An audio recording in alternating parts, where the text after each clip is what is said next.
Shalom saudara, pujakan nama Tuhan. Dalam kesempatan yang indah ini kita jumpa kembali di dalam pelayanan water ya. Nah, pada saat ini kita akan merenungkan bagian-bagian firman Tuhan yang berhubungan dengan tema harnas kita yang berbicara tentang relationship atau hubungan. Nah, baiklah, sebelum kita merenungkan bagian-bagian firman Tuhan, kita akan mengangkat satu pujian yang mengatakan di hadirat-Mu. Saudara, hanya di dalam hadirat Tuhan kita bisa menikmati kedekatan intim, merasakan hubungan yang erat dengan Tuhan. Oleh sebab itu, jangan pernah berhenti memuji menyembah Tuhan, karena kita ini diciptakan Tuhan untuk menjadi penyembah-penyembah.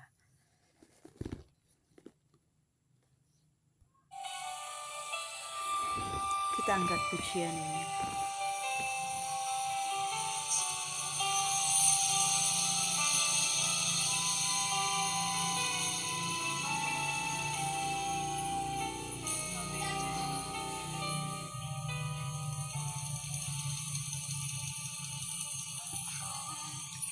Rindu diam di bait-Mu, menikmati hadirat-Mu. Di hadirat-Mu bahagiaku penuh, Yesusku, Kau kerinduanku, menyembah-Mu, Tuhan dan Rajaku, memuji-Mu, Yesus kekasih jiwaku, mengikuti-Mu seumur hidupku. Di hadirat-Mu bahagiaku penuh.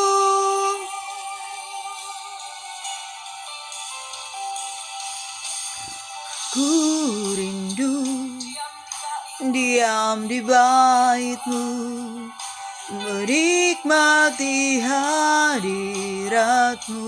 Amin. Di hadirat-Mu bahagiaku penuh, Yesusku, Kau kerinduanku, menyembah-Mu, Tuhan dan Rajaku, memuji-Mu, Yesus kekasih jiwaku, mengikuti-Mu seumur hidupku.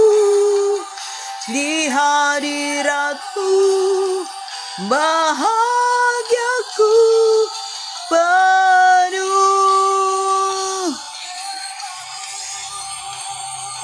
Tuhan dan Rajaku, memuji-Mu, Yesus kekasih jiwaku, mengikuti-Mu seumur hidupku. Di hadirat-Mu bahagiaku penuh.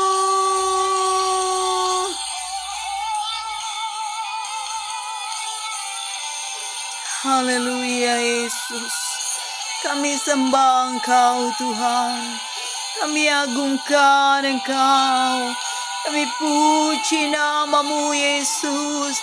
Di hadirat-Mu bahagia kami penuh, kami sembah Engkau. Terima kasih. Amin. Yesus, Engkau Tuhan dan Raja kami. Glory Yesus, Engkau kekasih jiwa kami, mengikuti-Mu seumur hidupku. Di hadirat-Mu bahagiaku penuh.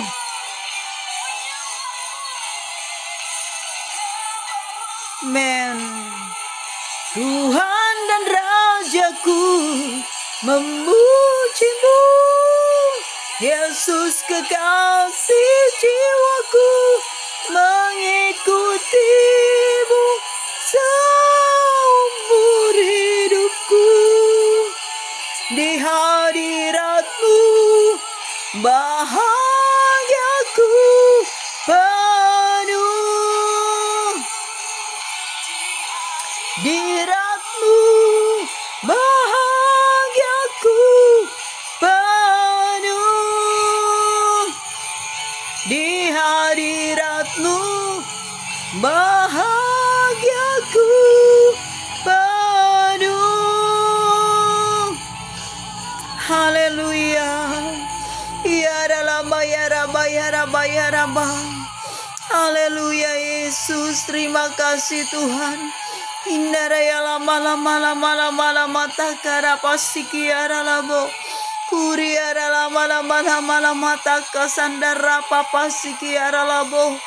Ajaib Engkau Tuhan, dahsyat Engkau Yesus. Kami sembah Engkau, kami agungkan namamu, kami puji Engkau. Glory, Hosana, Hosana, Hosana, Hosana, yara rara rara sikiara lambo, kuriara lama lama lama lama lama takara papa sikiara lambo, hindara ya lama lama lama lama takara sikiara lambo. Terima kasih Yesus, terima kasih Tuhan.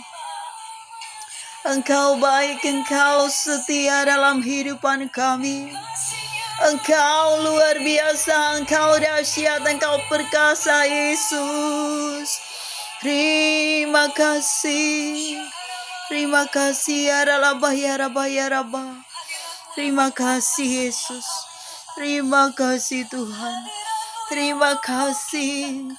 Amin Yesus. Terima kasih buat hadiratmu, jamahanmu. Menyembahmu Tuhan dan Rajaku, memujimu Yesus kekasih jiwaku, mengikutimu seumur hidupku. Di hadiratmu bahagiaku penuh. Menyembahmu Yesus, Tuhan dan Rajaku, memujimu Yesus kekasih jiwaku, mengikutimu seumur hidupku. Di hadiratmu bahagiaku penuh.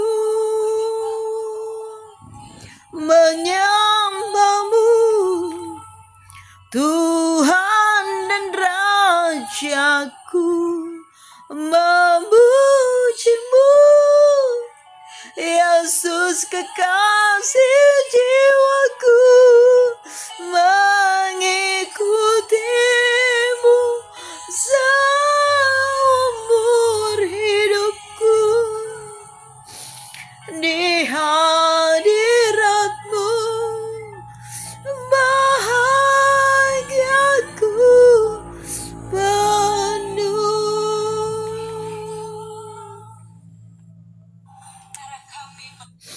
Kita berdoa. Bapa di sorga, di dalam nama Tuhan Yesus Kristus, sungguh di dalam hadirat-Mu bahagia kami penuh. Saat ini kami rindu belajar, merenungkan bagian-bagian firman-Mu, ungkapkan rahasia firman-Mu, terangi pikiran hati hidupan kami, terangi bagian-bagian firman-Mu, berikan kekuatan kesehatan bagi kami. Tutup bungkus kami oleh kuasa roh, kuasa darah-Mu Yesus. Roh Kudus-Mu menuntun, membimbing kami untuk kami belajar akan firman-Mu. Terima kasih Tuhan.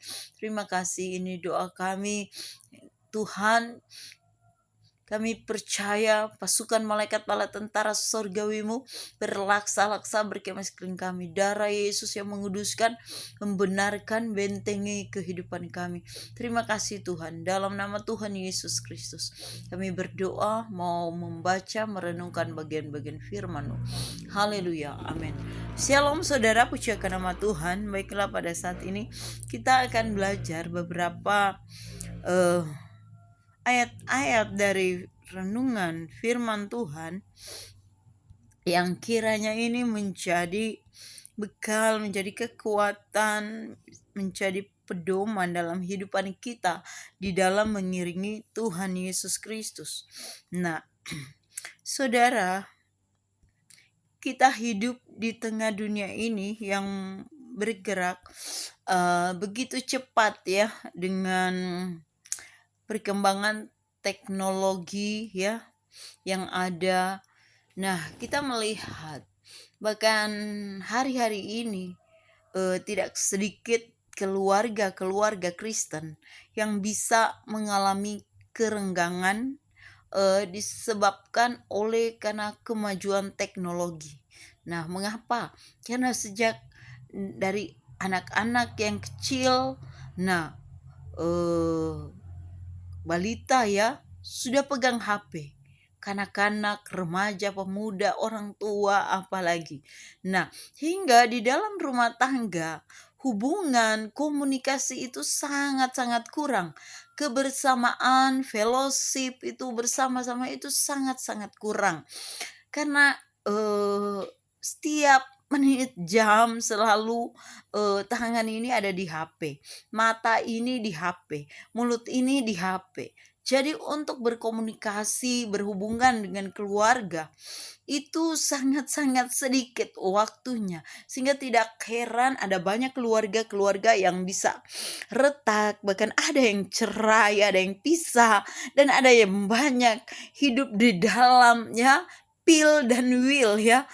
Pria idaman lain, ada wanita idaman lain. Mengapa? Karena kebanyakan orang-orang bisa lebih mesra dengan temannya di handphone dibanding dengan keluarganya. Nah, saudara, kita jangan tertipu dengan kemajuan teknologi, tapi biarlah kita mempergunakan ya alat-alat teknologi ini untuk perkembangan pelayanan kita, untuk misi, untuk kerajaan Allah, seperti itu. Berhubungan dengan teman-teman lewat handphone itu tidak salah, tapi apabila waktu kita sangat berlebihan sampai tengah-tengah malam ya, seperti itu, sudah tidak punya waktu untuk keluarga, itu sangat-sangat berbahaya.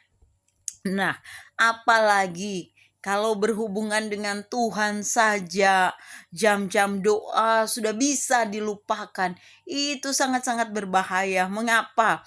Karena orang-orang kalau kurang di dalam doa, kurang menyembah Tuhan, kurang merenungkan firman Tuhan, saya mau katakan tingkat kepekaan itu akan berkurang ya. Mungkin masih bisa melayani, bahkan melayani lebih banyak lagi. Tetapi di dalam menjalankan semuanya itu belum tentu banyak pekerjaan, semuanya itu disuruh oleh Tuhan. Mengapa? Karena ketika kita berhubungan intim dengan Tuhan, selalu bergaul karib dengan Tuhan, Tuhan membukakan banyak rahasianya dalam kehidupan kita, sehingga kita bisa mengerjakan hal-hal yang sesuai dengan kehendak Tuhan, sesuai dengan perintah Tuhan, sesuai dengan isi hati Tuhan saja. Dan saya percaya setiap apa yang kita lakukan ketika itu berkenan kepada Tuhan, itu akan berdampak bagi banyak orang, itu akan memulihkan banyak orang, itu akan mengubahkan banyak orang. Nah, oleh sebab itu penting selalu berdoa dan membaca firman Tuhan. Mengapa, saudara? Nah, kita melihat di sini di dalam poster harnas yang dibagikan, tema berjudul relationship di dalam 2 Petrus 3 ayat 18. Dan kita melihat di sini diberi tujuan ya. Di sini dikatakan pengenalan akan Tuhan menjadi dasar bagi wanita terpuji membangun hubungan yang berhasil dengan sesama. Nah, mengapa? Apabila kita memiliki hubungan yang baik dengan Tuhan, hubungan yang intim dengan Tuhan, kita akan mudah bergaul karib dengan orang-orang lain. Seperti itu. Mengapa? Karena kalau hubungan kita dengan Tuhan baik, pasti hubungan dengan sesama juga itu akan baik. Mengapa? Karena kita akan menjadi orang-orang yang telah menjadi sahabat-sahabat Tuhan, yang telah menjadi anak-anak Tuhan, dan kita ini ketika memiliki hubungan baik dengan Tuhan, tentunya kita punya rasa takut akan Tuhan dan punya kasih yang daripada Tuhan. Sehingga ketika bergaul dengan orang lain, kita akan memperlakukan orang, memandang orang itu dengan kasih yang daripada Tuhan, memperlakukan mereka dengan seperti Tuhan mengasihi kita, seperti Tuhan mengasihi mereka. Demikianlah kita akan berperilaku terhadap sesama kita. Oleh sebab itu sangat penting kita bertumbuh di dalam pengenalan kita kepada Tuhan. Nah, di sini kita akan membaca di dalam 2 Petrus 3 ayat 18. Tetapi saya akan bacakan bagi kita. Tetapi bertumbuhlah dalam kasih karunia dan dalam pengenalan akan Tuhan dan juru selamat kita, Yesus Kristus. Baginya kemuliaan sekarang dan sampai selama-lamanya. Wanita-wanita water GSJA, kita adalah wanita-wanita yang telah diselamatkan oleh Tuhan Yesus Kristus. Kita ini adalah orang-orang yang telah dilahirkan kembali, hidup baru di dalam Kristus. Sejak kita mengenal Tuhan Yesus Kristus, kita berkomitmen untuk bertobat dan memberi hidup kita bagi Kristus. Ketika kita berkomitmen menjadikan Tuhan Yesus Kristus sebagai Tuhan dan Juru Selamat dalam kehidupan kita, yang akan memerintah, yang akan mengambil alih kehidupan kita, yang memimpin kehidupan kita, saya mau katakan, sejak saat itulah kita ada di dalam kasih karunia-Nya. Tuhan menyelamatkan kita bukan karena perbuatan baik kita, tapi karena kasih karunia, karya keselamatan yang sudah dikerjakan di atas kayu salib. Dia mati menebus dosa-dosa kita, dan dia bangkit pada hari yang ketiga. Dia hidup kembali menampakkan diri kepada orang percaya. Mengapa? Karena dia Tuhan, dia Allah itu sendiri yang telah datang menjadi manusia. Dan kita yang telah diselamatkan, kita ini dipulihkan hubungan kita dengan Tuhan. Dengan Yesus, dia Allah kita. Kita ini diangkat menjadi anak-anaknya. Dan kita telah berpindah dari kerajaan kegelapan, pindah ke dalam kerajaan terang, kerajaan Allah. Walaupun kita masih ada di tengah dunia ini, tapi kita hidup di dalam kasih karunia dan anugerahnya. 2 Petrus 3 ayat 18 dikatakan, tetapi bertumbuhlah dalam kasih karunia. Nah, di dalam kasih karunia ini kita perlu bertumbuh ya. Di dalam Tuhan kita harus perlu bertumbuh.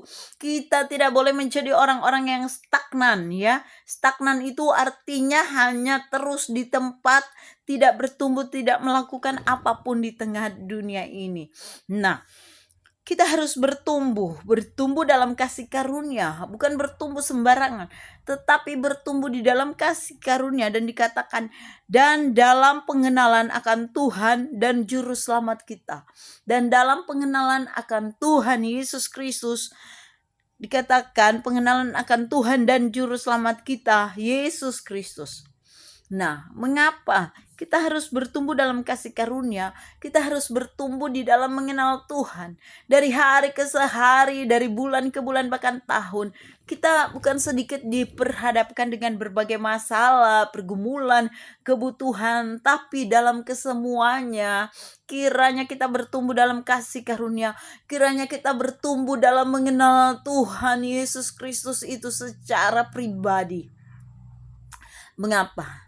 Karena di dalam setiap pergumulan, saya percaya apabila kita berdoa, apabila kita berserah kepada Tuhan, apabila kita terus bertekun di dalam membaca kitab suci, membaca Alkitab kita, Tuhan mengajarkan banyak hal, dan kita mengenal Tuhan itu lebih dekat, lebih dalam lagi. Banyak hal yang kita bisa kenal tentang Tuhan.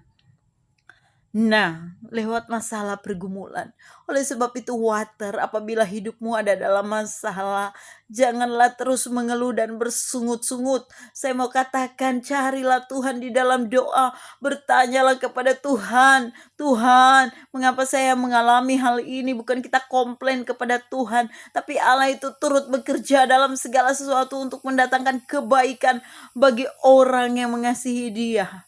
Nah, kadangkala masalah kita hadapi karena kelalaian atau kebodohan, kesalahan kita sendiri.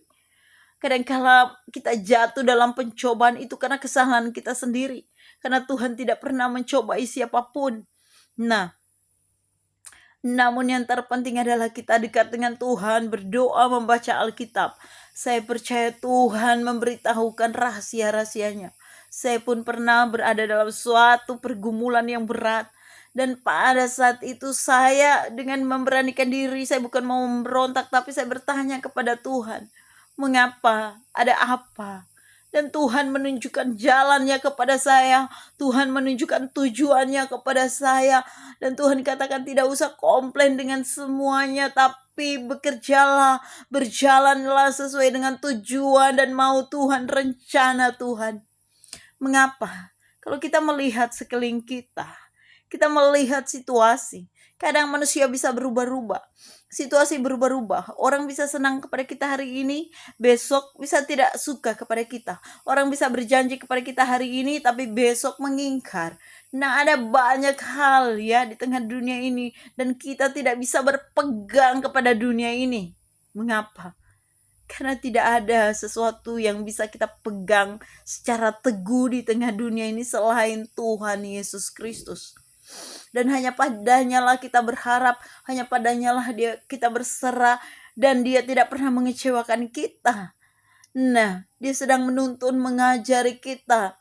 Walaupun kita menghadapi masalah situasi, tapi saya mau katakan di tengah masalah situasi, kondisi apapun yang kita alami, Tuhan selalu hadir, menyatakan dirinya, menyatakan kasih-Nya, cintanya, dan selalu siap menghibur dan menguatkan kita. Oleh sebab itu perlu lebih dalam lagi masuk mengenal Tuhan. Nah, penting mengenal Tuhan.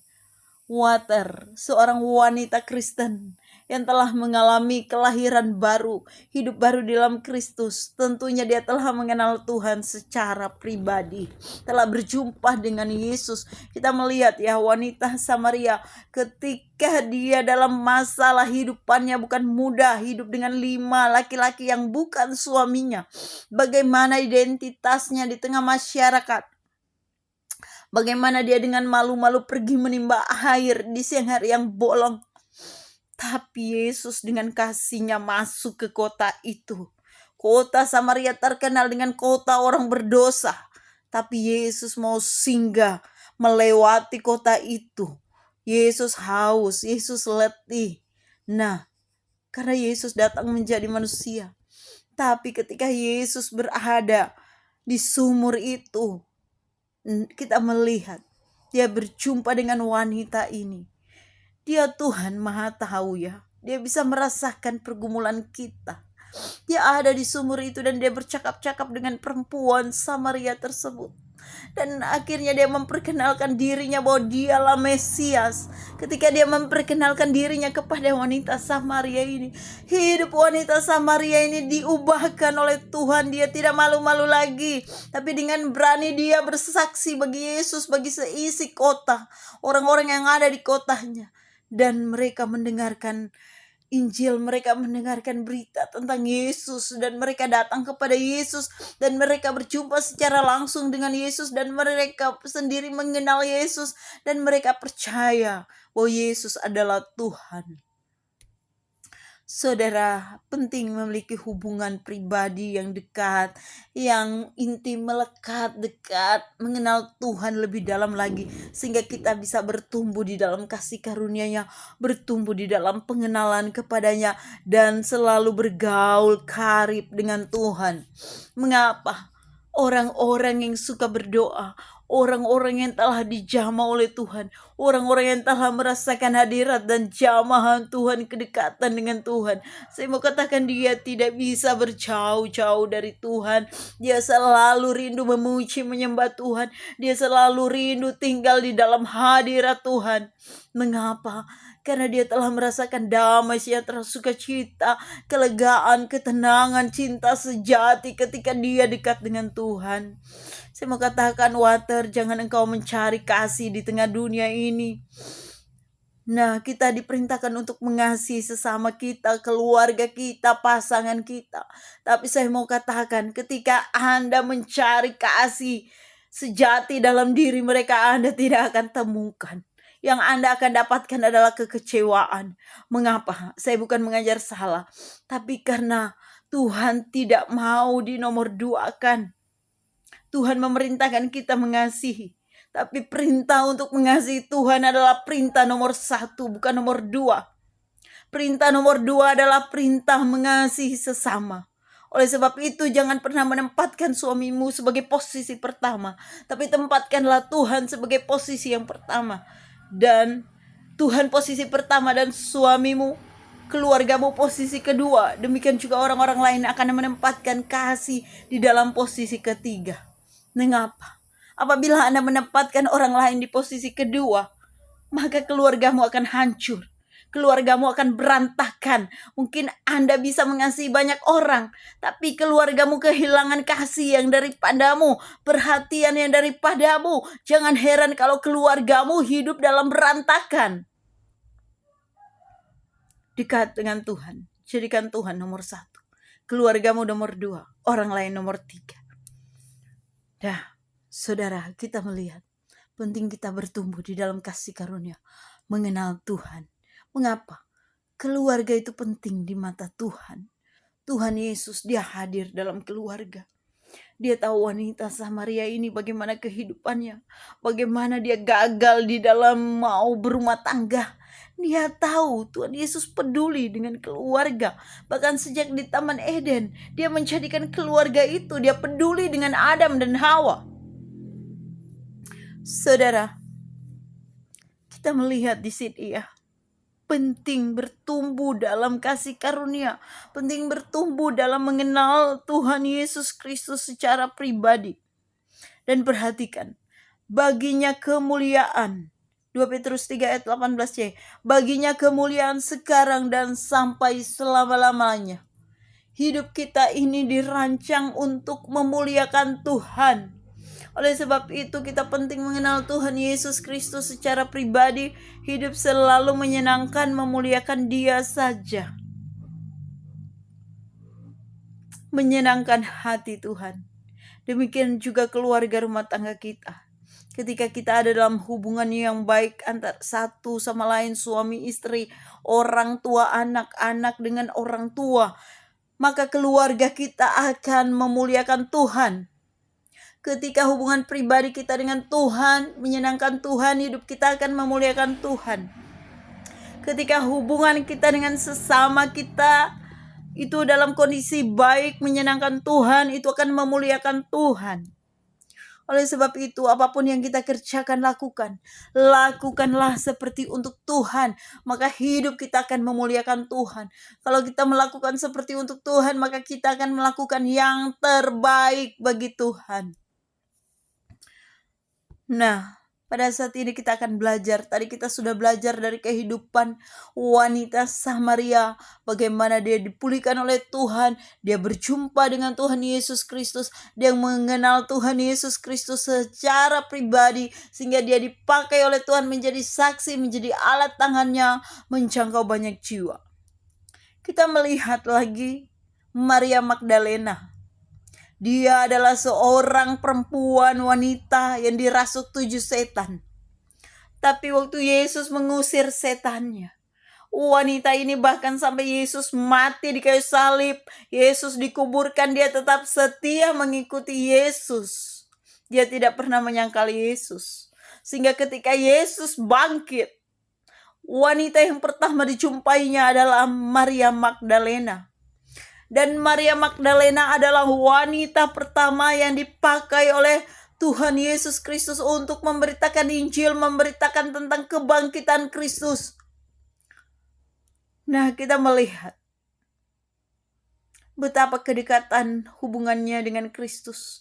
Dia mengasihi Yesus, kemana-mana Yesus pergi dia ikut. Ya, penting melekat dengan Tuhan.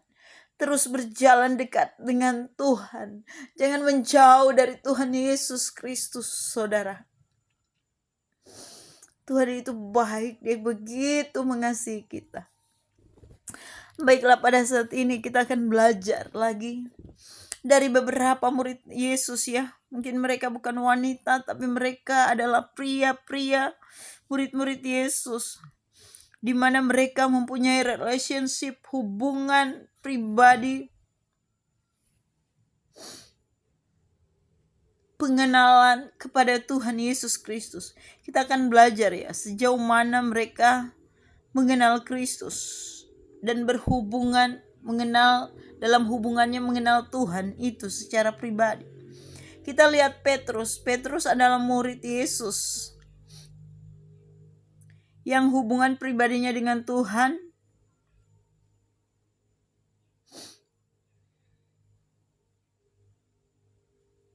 dan hubungannya dengan sesama kita bisa melihat di dalam perjalanannya mengikuti Yesus.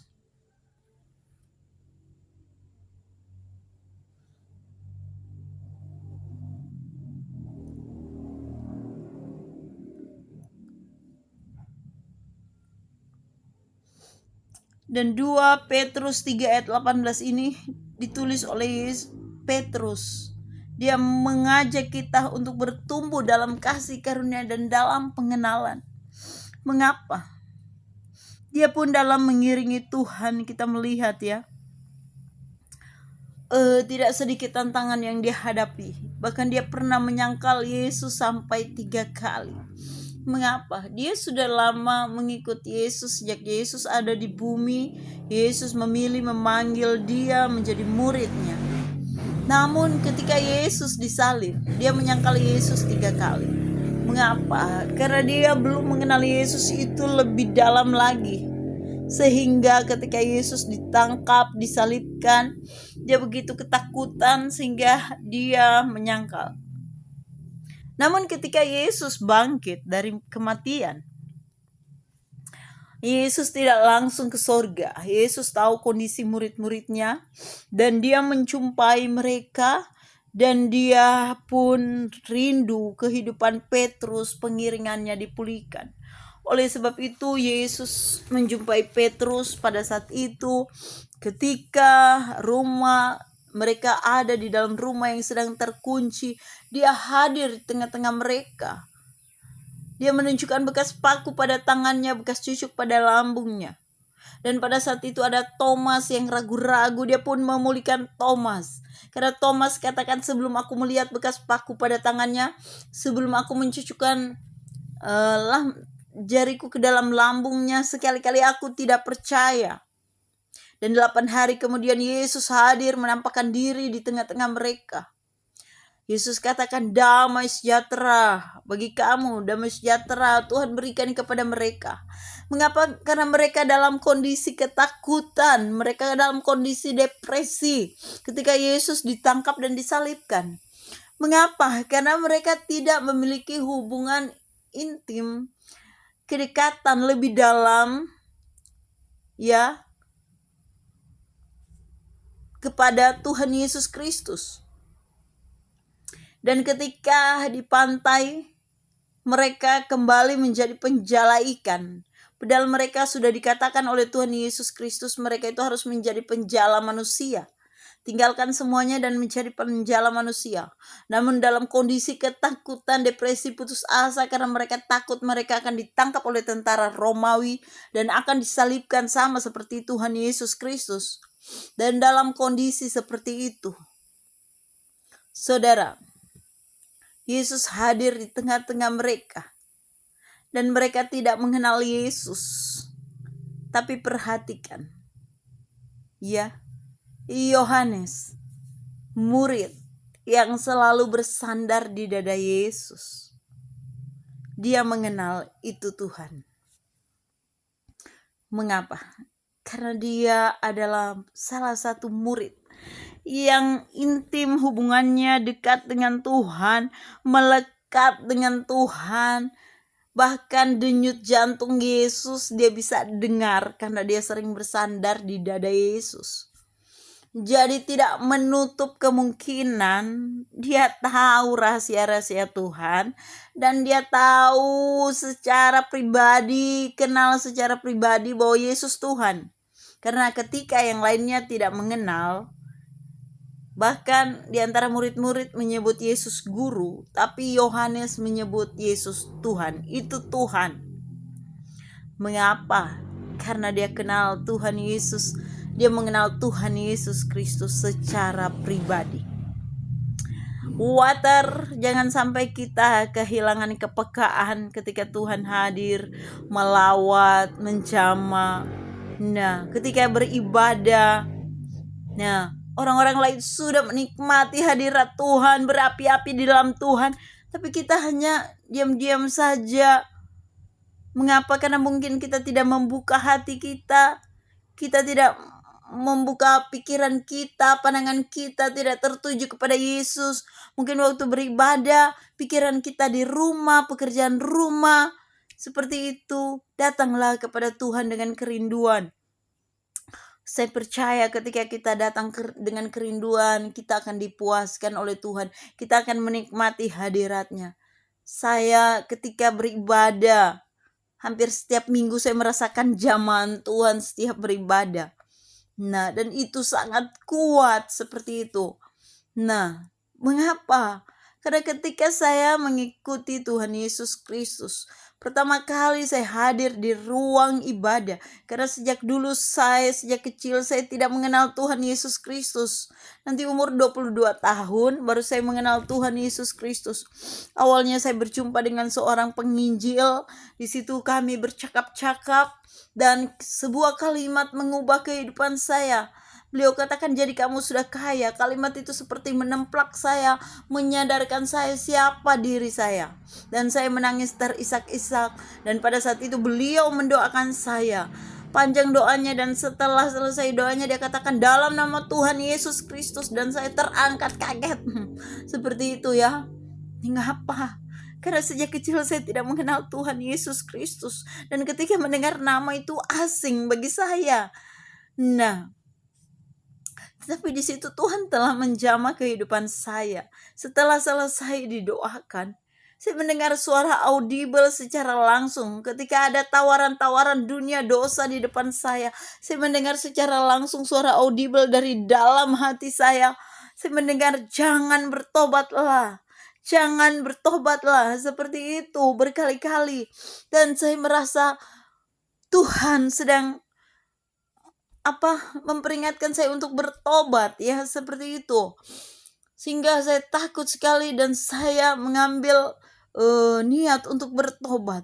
Tapi di dalam pertobatan saya jatuh bangun. Mengapa? Karena saya belum menerima Tuhan Yesus Kristus sebagai Tuhan dan Juru Selamat. Saya belum mengenal Dia lebih dalam. Saya masih merasakan jamahan, ya, seperti itu untuk bertobat. Akhirnya Tuhan penuh kasih, penuh cinta, saya dibawa ke kota Manado.